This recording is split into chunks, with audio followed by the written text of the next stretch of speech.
Hello and welcome to another edition of Wellness with Will. My name is William, last name Lahong. This edition of Wellness with Will is coming from Swaziland, or Eswatini if you are from the Kingdom of Eswatini. The reason we went to Eswatini was for the bushfire experience. The theme for this year's bushfire was #BringYourFire, which is an inspiring call to action that encourages the proactive contribution of the individual towards addressing pertinent social and environmental issues. Your fire is your energy, your spirit, your passion, and your drive to make a tangible difference. The Bring Your Fire mandate guides the festival's conscious and continuous efforts to challenge discrimination based on race, gender, sexuality, and religion, while encouraging an environmentally sustainable lifestyle. Energizing this call to action, MTN Bushfire resolutely uses its creative platforms to engage with a range of social issues through the festival's carefully curated program streams, zones, and activations.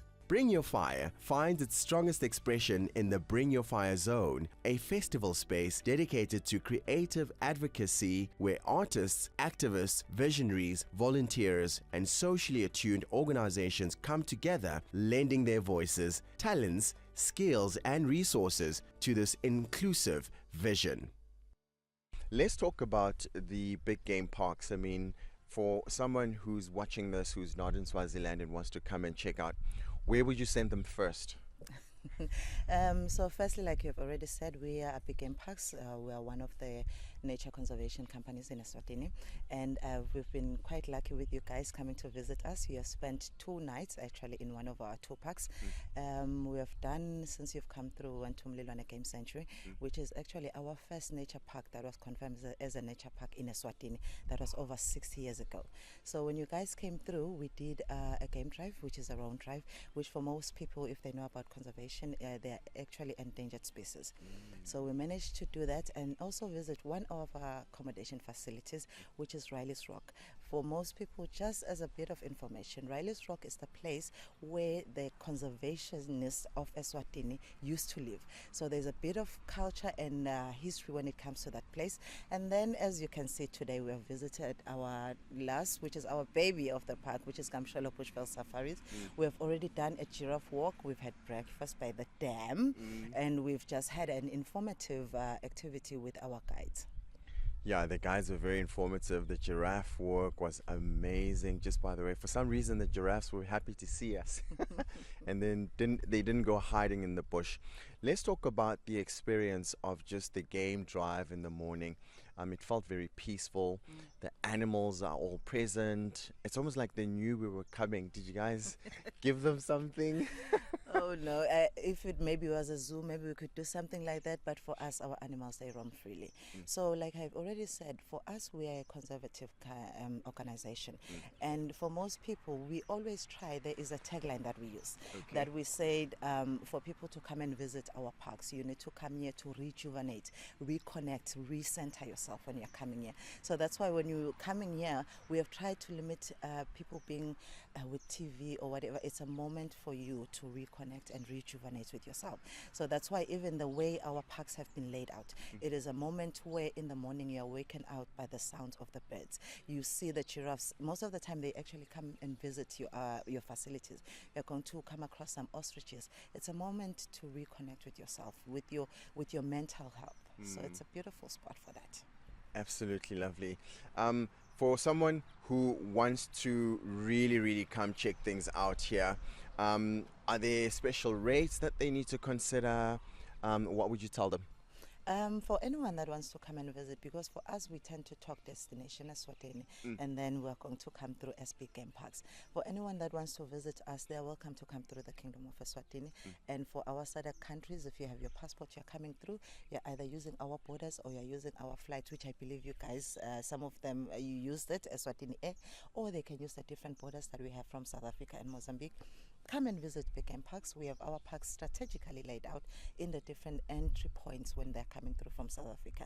You come with your passport, your 100 Rand VAT for your foreign registered vehicle, and then you come and visit our different parks, which namely you haven't even experienced half of the parks of what we offer. Wow. We even offer Hlane Royal National Park if you want to see the Big Five in Eswatini, with another combination of one of our parks, which is Mkaya Game Reserve. And you've already seen him, Lilwane. We have come short. There's quite a lot to do in Eswatini. And more than anything, it is a space, the limitation or the size of the country makes whatever thing that you do feel like it is tailor-made for you. So that's the beauty about it. And when's the best time, would you say, for tourists Every coming? time is the best time in Eswatini. All year round? All year round, because it always differs on what you want to see. It can be either you want to do some cultural events, or you want to come and do some festival events, which I am assuming you guys will also be covering this weekend. Yes. Or you can come, you just want to spend time in nature. All year round, Eswatini is quite adaptable for people to come through. You heard that, all year round.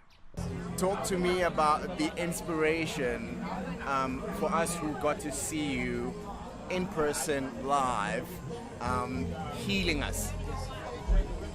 So I'm very honored and grateful for the feedback you just gave me now, and I can say to myself that every other corner I've been passing here, I keep getting taps on the shoulder, people bowing down, and so for me that's quite powerful, because it's how people responded and received their fire through our offering. And that's why we call it an offering instead of a performance, because it's not.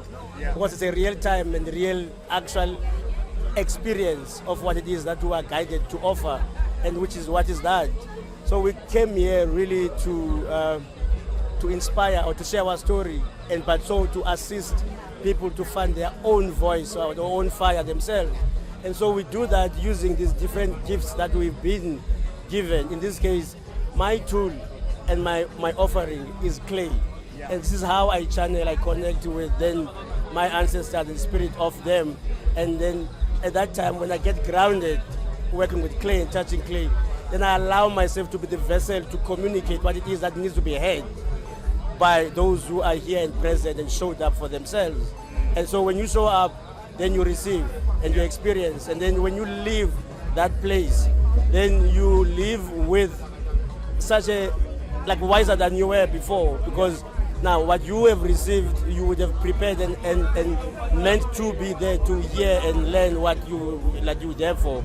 And so how it worked as well is that when we offer, do the offering and do the ceremony, we come back a different person also, because by that time we receive message and energy from those who are present with us. So it's not a one-way thing, it's a very communal, and everyone participates, right? And so that's why we were here, and so by bringing our own fire, we were also receiving fire as well. Tamaku. Let's talk about that. I mean, obviously we come and we experience you and we get healed in the process, but where do you go to replenish? Where does Andile go to ensure that, you know, his cup is full, so he's able to pour essentially into our cups as well? I imagine it's a process. It is, and always a process. Remember, the minute the fire, you have to keep stoking the fire. You know, you need the elements. You need, in order for the fire, umlilo uvute. Yes. And so this is exactly how it happens to all of us, is that the importance of practice and rituals, where you take time away and go and acknowledge that you have been used and offered. So by replenishing, going to nature, which you are a part of, and try to ignite and refuel using the water, the element, the wind, time to be quiet and process. Because when you share so much energy that leaves you, and then you need to be able to replenish that. So that's very important for me. And for us, the way that we work is that in the beginning, as I had mentioned, like even when I was sharing, is that it is important to channel and intention your process, because if you have such a gift, you can use either to destroy or to build. And so when you know how powerful you are or being given, so it's important to do create atmosphere and spaces that allow you to channel and intention, that when you create and touch these objects and have them, when you're not there, who comes across or meant to interact with that object, they receive the good kind of healing, good kind of a messaging and energy. In that way, they can find their fire, they can get their message, they can really be guided to continue to the next step of their own journey. And so that importance of creating safe spaces, atmosphere that allows you to be able to trigger or reignite the messaging, that you are guided and always receiving that information to share. Yeah. It's important to have such times. And obviously, before I let you go, we have to talk about then the mental health aspect of it, right? You yourself and your mindset have to always be vibrating at a certain frequency for you, firstly, to receive the messages, and more importantly, for you to be able to transfer, if you will, some of that energy to people that have come to see your show. Where does it then start for you? Being grateful. Being grateful. So when I have this expression of tamago, so it's a very ancient word or expression in isiXhosa or abantu, from the descent, the very first nations of this land as well, is an expression of acknowledging the present moment, the people or the entities that are surrounding us. And by so doing, you are being grateful because you know that whatever and wherever and anything that you have and do, it's not by you, it's by Ukamata. Kamata, using the spirit of our ancestors who have lived and passed on for us to continue where they left off. And so the importance of being grateful is what fuels one. It's what starts everything. If you're grateful, you ought to shine light, you ought to really emit such good vibes that you will receive them back as well. In that way, the energy is circulating and is processing in that sense. All you do is to accept ukuvuma. And uvuma, as we say in Ngoma, is to sing. Ukuvuma is to when you accept and then you allow that the gift that you've been given, it can then be topped up. And all the right support, because I'm not alone.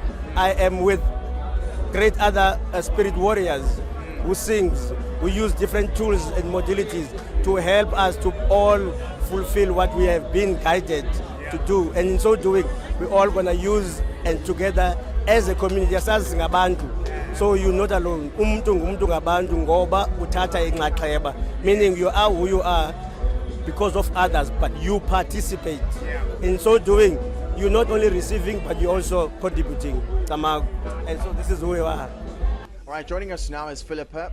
We talked about the bond market. There's a lot happening there, a lot more brands for you to see as a patron of the Bushfire Festival, which has been running for many years. The lady behind it all is Philippa. Let's talk about what your expectation is for people walking into the bond market. What do you want them to see? How do you want them to feel? What sort of experiences are you hoping they take away from this?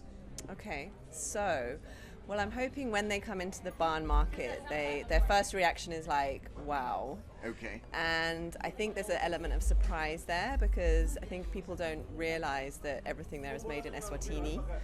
So I think there's the wow, there's the surprise, and there's also just then wanting to explore. So, you know, there's so many different colors, so many different products, and it's just kind of like a treasure trove of, you know, the richness of Eswatini talent. And how important is that the items and the products that are purchased come from and are made in Eswatini? Yeah, so it really speaks to our festival mandate. MTN Bushfire is all about, you know, promoting arts and culture in Eswatini, putting it on the global stage. So it doesn't just happen at the festival. So we actually have year-round programs where we work with artisans and designers and creatives in Eswatini to help them develop their businesses, to develop their products. Sure. And so, yeah, it's really important to us that it's local, it's coming from Eswatini, sustainable, it's natural, and it all ends up here at MTN Bushfire. And I imagine there are a lot of moving parts, Philippa, Yeah. behind the curtain. We come in and we see everything hanging on the hangers, looking beautiful. It's like, oh no, I want this, and we purchase. But there's a lot of work. Talk to me about just the process of putting it together to the day of activation. Well, from the festival side, obviously, you know, the next festival really starts the day this one ends. You know, we're doing postmortems. We're looking at what went well, you know, what customer experience was, and then, you know, from there we're really starting to work towards the next festival. Sure. So from the marketplace side, you know, we're always seeing what new traders we can bring in. There's a lot of up and coming entrepreneurs in Eswatini. So we kind of do call outs and we meet with pretty much every brand who applies. You know, we meet them, we look at their product. If they're not quite ready, we give them feedback as well so that they can go away and work on it. So that's kind of the work that happens like earlier in the year pre-festival. And then obviously leading up, it just gets crazy, you know. Then you're out on your feet, you know, walking the fields, setting things up, yeah. I know this is going to be a tricky question. Who has been the most breakout trade partner that you've seen for this particular Bushfire Festival? Or maybe give me your top three. Top three. Well, actually, I'm actually glad you asked that question because we actually have a program that's been running over the past year, which was funded by the EU through the International Trade Centre, where we've taken 10 entrepreneurs in artisanal food and design, and we've developed them over the course of the year to be able to trade at MTN Bushfire. So they have been dubbed the future icons. Future icons, and you can find them at the Barn Marketplace. So we have 5 who are artisanal, so like jewelry and accessories. Benennial is doing amazing jewelry with recycled materials, so there's a lot of sustainability behind the brands that we work with. And then in the food sector, we have Miss Biltong, which is really cool because I think, you know, biltong is seen as like a very male dominated industry, so it's really great to see a young female Swazi entrepreneur innovating in that space. So yeah, there's just a couple for you, but there's plenty. We've got over 50 artisans in the marketplace this year. And I imagine as soon as this festival is over, you're already in the plan for the works of the next one, yes? Yes, we are. Let's talk about Luju. I know you're involved with Luju as well. Without giving too much away, what can we expect this time around, Philippa? Well, Luju's been a very fast developing festival in space. I think what's been surprising is to see like how much interest there is in, you know, developing the space in the culinary and fashion sectors. And I think that's really blossoming in Eswatini. I'm speaking especially from the fashion side.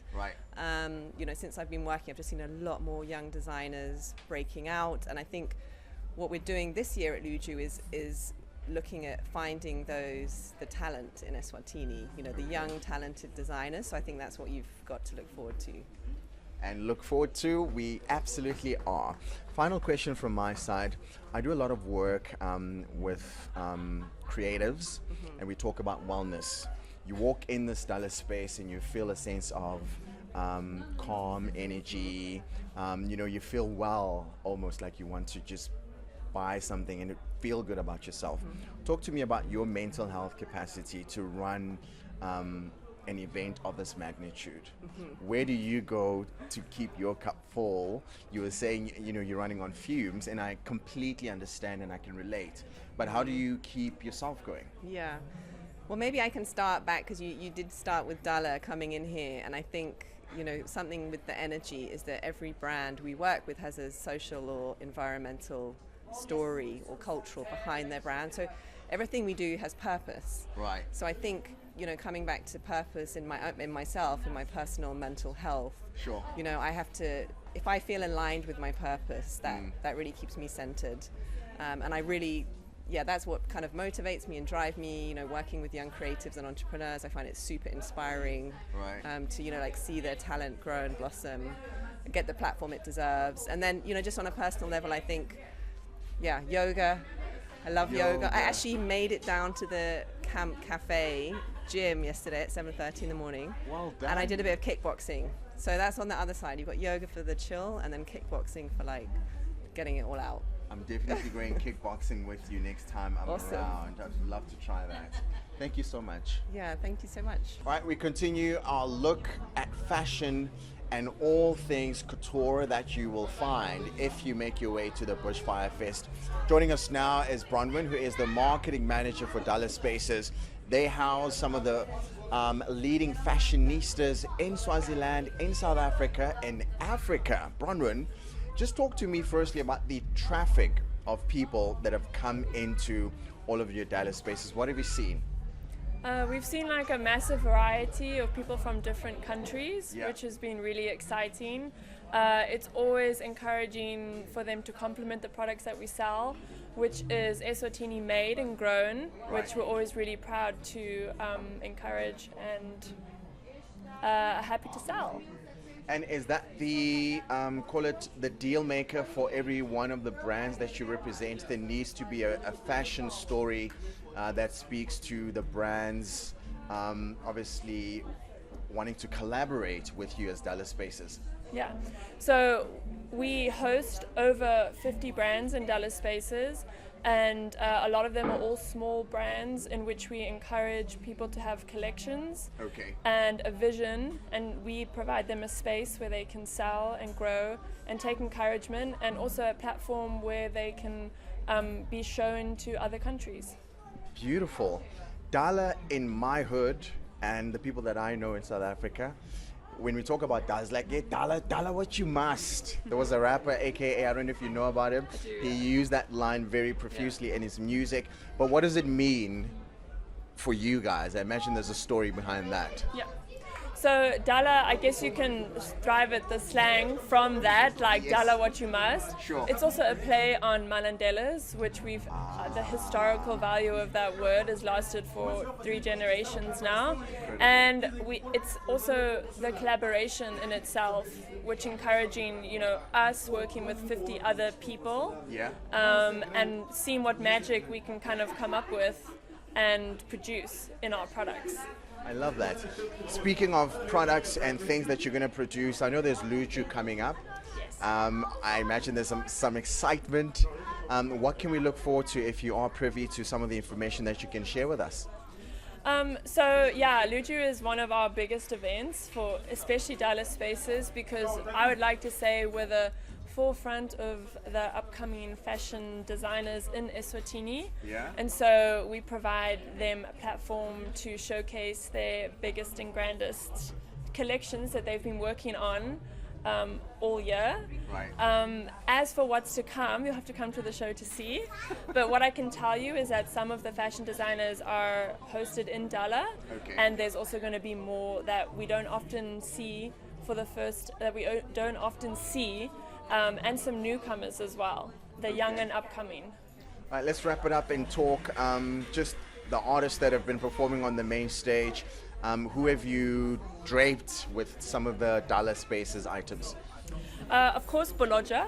Of course, we couldn't not have him in something Eswatini. Yes. He was dressed by Sigonian Republic by Pelani Mapanza.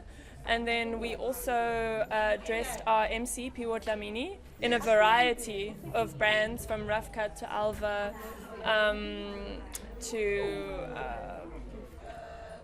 I think a Maverick, which is also a second-hand brand. Okay. And then we dressed our in-house DJ, Nelson X and Zyle. Nice. And then those are the few that we've dressed up and styled for the event.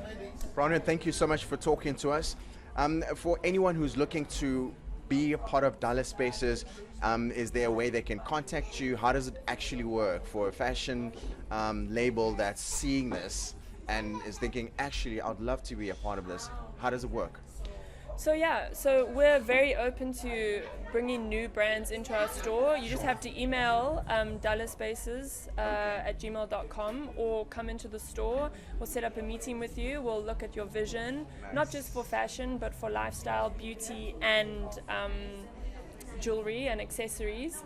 And we go from there. And if we like it, we're more than happy to sell. You heard it from Bronwyn, right? Come in, send an email. She's happy to chat to you and have a meeting. Thanks, Bronwyn. Thank you. This episode of Wellness with Will is brought to you by Volvo South Africa. And we got to drive to Eswatini in the Volvo XC60 T8 Recharge Ultimate Bright. You can get your hands on this baby for 1.38 million rand, including 15% VAT. It's vapor gray in color, and it comes with a 5-year, 100,000 kilometer warranty. Some of the features that I particularly enjoyed was the twin engine PHEV, and of course the power, the 340 TC. It is amazing. steering. Plus, it's an 8-speed Geartronic AWD plus ERAD electric rear axle drive. Some of the other features and extras available with this model are the ICUP with Google Automotive Services, IntelliSafe Assist, including city safety with pedestrian, cyclist and large animal detection, and front and rear collision warning with full auto brake, intelligent driver information system, the road sign information, lane keeping aid, Volvo on call, keyless entry with remote tag and hands-free tailgate opening, parking assistance front and rear, the 3rd generation, 4-way power adjustable lumbar support, and ventilated front seats are just some of the extras available and standard features which are highlighted in this particular model.